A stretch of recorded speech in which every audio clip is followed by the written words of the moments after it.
Hello friends, मेरा नाम विशाल है and welcome to my channel programming with Vishal. Friends, आज के वीडियो में हम लोग देखेंगे कि अगर हमें बारकोड बनाना हो तो किस तरीके से हम उसे बना सकते हैं। साथ ही साथ जो बारकोड बना है उसको अगर हमें सेव कराना है हमारे सिस्टम पे, हम लोग वो सारा का सारा जो प्रोसेस है उसको कैसे करेंगे। तो फ्रेंड्स, बारकोड आप लोगों ने कई बार प्रोडक्ट्स में देखा होगा। आप किसी स्टोर, डिपार्टमेंटल स्टोर में जाते हैं तो वहां पे बारकोड लगे हुए होते हैं प्रोडक्ट के ऊपर। तो बारकोड रीडर होता है, जैसे ही वो उससे रीड करते हैं, स्कैन करते हैं उसको, तो उनसे जो उसका डेटा है वो उन्हें मिल जाता है। तो हम लोग यहाँ पे रीडर की बात नहीं करते हैं, हम लोग जनरेट करने की बात कर रहे हैं। तो इसके लिए फ्रेंड्स एक थर्ड पार्टी लाइब्रेरी है यहाँ पे, PHP बारकोड जनरेटर, उसका हम लोग यूज करेंगे। तो अगर इस लाइब्रेरी में जाऊं मैं, तो लाइब्रेरी को यूज करने को सबसे पहले हमें कंपोजर का यूज करना पड़ेगा। तो मैं मेरे CMD पे चलता हूं और ये जो कंपोजर है इसका लिंक डाल देता हूं। आपके पास कंपोजर नहीं है, कोई प्रॉब्लम नहीं है, जो सोर्स कोड जनरेट होगा वो मैं वीडियो के डिस्क्रिप्शन पे आपको दे दूंगा, वहां से आप उसे यूज कर सकते हैं। तो कंपोजर हमारा रन हो गया और एक इसने वेंडर नाम का हमें यहाँ पे फोल्डर बना के दे दिया। यहाँ पे हम लोग एक नॉर्मल हमारा जो index.php का फाइल होता है वो बना लेते हैं, index.php। सबसे पहले इस वेंडर के अंदर एक फाइल है ऑटो लोड की, इसकी हमें जरूरत पड़ेगी। तो मैं क्या करता हूं कि इसको इंक्लूड करा लेता हूं या रिक्वायर करा लेते हैं। हम लोग यहाँ पे बोला कि कौन सा फोल्डर है हमारा, वेंडर। चलिए, सबसे पहले ये फाइल हम इंक्लूड कर लेते हैं। एक बार चलते हैं हमारे पेज पे, हिट करके देख लेते हैं कि कोई एरर तो यहां तक नहीं है। चलिए, अब अगर आप यहां पे आएंगे नीचे, तो इन्होंने कोड अपने दिए हुए हैं बारकोड जनरेट करने के लिए। तो बारकोड अगर आपको जनरेट करना है, और एक चीज आप यहाँ पे और देख सकते हैं कि ये क्या है। ये अगर आप लोगों को नहीं पता है तो रिसेंटली मैंने वीडियो बनाया था यहाँ पे नेम स्पेस का, तो ये यहाँ पे नेम स्पेस का ही बेसिकली यूज कर दें। तो अगर आपको एक सिंपल बारकोड को प्रिंट कराना है खाली, तो आप ये तरीका इनका यूज कर सकते हैं। सबसे पहले इन्होंने क्या करा है कि एक ऑब्जेक्ट बनाया है अपना जनरेटर नाम से, और इसके बाद इनका एक फंक्शन है इस ऑब्जेक्ट के थ्रू जो कॉल कराया है, गेट बारकोड। एक बार हम कॉपी इसको चलते हैं और एक बार इसे रन करते हैं खाली। यहां पे ये जो वैल्यू है ये वो बारकोड की वैल्यू है जो इन्होंने यूज करी है। तो मैं यहां पे विशाल डाल देता हूं। कोई भी आप वैल्यू डाल सकते हैं, परम्यूटेशन कॉम्बिनेशन से डाल सकते हैं। ये वैल्यू क्या होने वाली है, ये डिपेंड करता है कि आपका बारकोड किस चीज के लिए बना रहे हैं, उसके पीछे क्या लॉजिक है। ये वैल्यू आपकी उस पर डिपेंड करेगी। ये इनकी अलग अलग टाइप हैं। तो अगर आप इसमें जाएंगे, थोड़ा सा हम नीचे आएंगे, तो यहां पे हमारे पास अलग अलग टाइप यहां पे बारकोड के दिए हुए हैं। अब ये बारकोड के जो टाइप हैं वो इस पे डिपेंड करता है कि जो रीडर आप यूज करने वाले हैं, स्कैनर या यूज करने वाले हैं, वो कौन से मेथड को सपोर्ट करता है। इन्होंने यहाँ पे इतने मेथड जो हैं आपको दिए हुए हैं। तो ये जब भी आप बारकोड स्कैनर आपका होगा, वहां से आपको पता चलेगा कि एग्जैक्ट कौन सा मेथड आपको यूज करना है यहाँ पे। तो अगर मैं इतना कोड मेरा डाल के एक बार इसे रन करता हूं, तो ये देखिए, ये एक मेरा यहाँ पे बार कोड जो था बन गया हुआ। तो अगर आप कोई और मेथड यहाँ पे यूज करते हैं, तो जैसे कि लेट्स से मैं ये मेथड डाल देता हूं यहाँ पे, तो कई बार जब आप कोई मेथड दूसरा डालेंगे तो हो सकता है आपके पास यहाँ पे एरर आ जाए। जैसे अगर मैं यहाँ पे हिट करता हूँ, क्योंकि ये जो मेथड है इसको यहाँ पे जो डेटा पड़ा है वो इंटीजर ही पड़ा होना चाहिए, ये उसकी रिक्वायरमेंट है।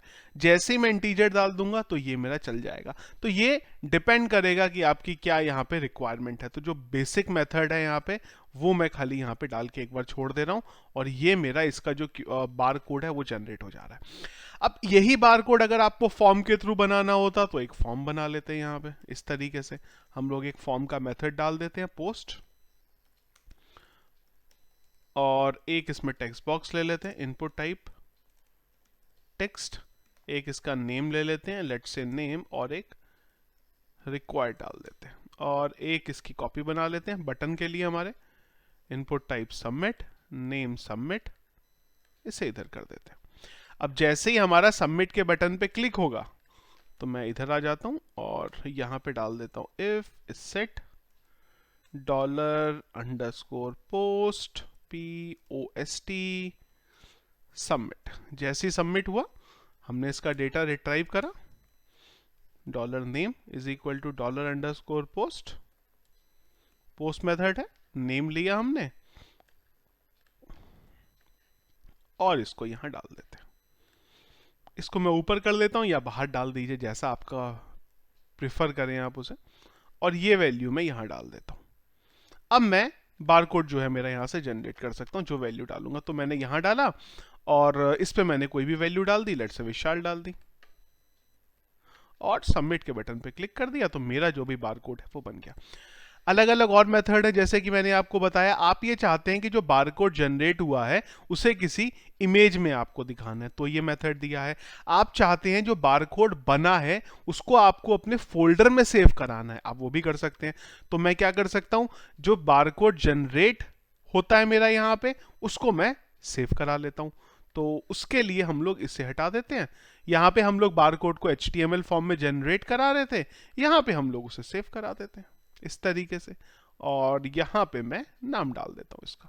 इसका मतलब barcode.jpg नाम की एक इमेज यहां पे बना दी जाए। तो मैं क्या कर लेता हूं, एक फोल्डर बना लेता हूं यहां पे बारकोड नाम से, और उसी में मेरे बारकोड डाल दूंगा इस तरीके से। अब जैसे ही मेरा बारकोड जनरेट होगा तो मैं इसी फोल्डर में उसे डाल देता हूं इस तरीके से। चलते हैं एक बार देखते हैं। अभी हमने रन करी फाइल, मैंने यहां पे डाल दिया विशाल, सबमिट के बटन पे मैंने क्लिक करा, तो फिलहाल इसने यहाँ पे बोला एरर। अभी एरर क्यों है, अच्छा ये टाइप मेरा एक्चुअली यहाँ पे चेंज हो गया, तो टाइप चेंज हो जाएगा तो फिर से वो वैल्यू का थोड़ा सा यहाँ पे जो आपको फाइट हो सकता है। तो मैं क्या कर देता हूँ कि जो हमारा प्री डिफाइंड मेथड था वही यूज कर ले रहा हूँ, क्योंकि सारे मेथड जैसे मैंने आपको बताया वो डिपेंड करते हैं इस चीज के ऊपर कि वैल्यू हमने क्या डाली है। रीलोड करेंगे और अगर हम बारकोड के फोल्डर में आएंगे तो वो जो बारकोड हमारा जनरेट हुआ था वो हमें यहाँ पे इस तरीके से मिल जाएगा। एक बार फिर से चलते हैं इसके ऑफिशियल डॉक्यूमेंट पे। यहाँ पे अगर आप ये जो बारकोड हमारा जनरेट हो रहा है, इसमें और भी इनके पास पैरामीटर है। फंक्शन क्या है, गेट बारकोड। चलेंगे एक बार, और ये वाला जो मेथड है इनका, ये जो पुट कर रहा है यहाँ पे, अगर मैं इस पे जाऊं तो ये कई और पैरामीटर भी यहां पे लेता है। जैसे कि हमारा जो बारकोड है उसका नाम क्या है, जो बारकोड हम लोग जनरेट करने वाले हैं इस बारकोड के पैरामीटर्स हैं। जैसे कि बारकोड पहला तो है, टाइप हमने देखा ही है, उसकी विड्थ कितनी रखनी है, उसका हाइट कितना रखा है और उसका कलर कितना रखना है। कलर RGB फॉर्मेट में ये ले रहा है यहाँ पे। तो अगर मैं ये मेथड इसका यूज करूं, मैं बारकोड का कलर अपना चेंज करना चाहता हूं और उसकी हाइट विड्थ भी यहां से चेंज करना चाहता हूं, तो मैं वो भी कर सकता हूं। मैं ये पूरा कोड यहां से कॉपी कर लेता हूं और यहां से इसे डंप कर देता हूं। तो ये अब क्या कर रहा है, यहां पे टाइप तो हमारा ठीक है, चलिए जो भी चल रहा है टाइप पे भी। ये वाला जो आप देख रहे हैं, ये वाला जो थर्ड आ रहा है आपका, ये 3 जो था आपका, ये इसका विड्थ हो गया और ये इसकी हाइट हो गई, और ये इसका जो कलर कोड है वो यहां पे हो गया। चलेंगे एक बार फिर से हिट करके देखते हैं। सॉरी, कुछ तो कर दिया हमने गड़बड़, ये हटाते हैं, सेमीकोलन 2 आ गए थे। लाइन नंबर 7 में कुछ गड़बड़ है हमारे। तो लाइन नंबर 7 में क्या गड़बड़ करी है हमने, फाइल पुट, ये अच्छा ये एक्चुअली में हमारा फंक्शन के अंदर आना था, तो मैं इससे कॉपी कर लेता हूं यहां से और एक बार अंडू कर देता हूं, क्योंकि ये जो पैरामीटर हैं ये मेरे यहां से आने चाहिए थे, शायद यहां से आएंगे। टाइप आ गया और उसके बाद जो बाकी का डेटा है वो आ गया। चलिए रीलोड कर लेते हैं एक बार। ये वाली बारकोड की इमेज को मैं डिलीट कर देता हूं और यहां पे इस बार विशाल डाल देते हैं। सबमिट किया हमने, बारकोड जनरेट हुआ। अभी इस बार जब आप देखेंगे तो वो बारकोड का जो कलर है वो बेसिकली रेड हो गया। तो इस तरीके से आप अगर अपना RGB फॉर्मेट डालेंगे तो आप कलर कोड भी बना सकते हैं। सेव आपने करा ली, सेव कराते कराते अगर आपको अब डेटाबेस में डंप करना है तो आप यहाँ पे इंसर्ट की क्वेरी लगा के उसको डेटाबेस में डंप भी कर सकते हैं। और अगर आप रीडर के पास जाएंगे, और रीडर आपको बस ये ध्यान रखना पड़ेगा, अगेन फिर से मैं आपको बता रहा हूं कि टाइप क्या है आपका, वो टाइप के अकॉर्डिंग आपने बनाया है तो आपका प्रॉपर तरीके से यहाँ पे इस तरीके से जनरेट हो जाएगा। तो ये था फ्रेंड्स हमारा आज का वीडियो रिगार्डिंग बारकोड कैसे PHP के थ्रू हम लोग उसे बना सकते हैं। सोर्स कोड जो इसका रहेगा वो सारा मैं आपको वीडियो के डिस्क्रिप्शन पे दे दूंगा, वहां से आप एक बार इसे देख सकते हैं। तो फ्रेंड्स, वीडियो अगर आपको पसंद आया तो इसको लाइक और शेयर जरूर करिएगा। चैनल में अगर आप नए हैं और आगे भी मेरे ऐसे वीडियोस देखना चाहते हैं तो जरूर हमारे चैनल को सब्सक्राइब कर लीजिएगा। Thank you.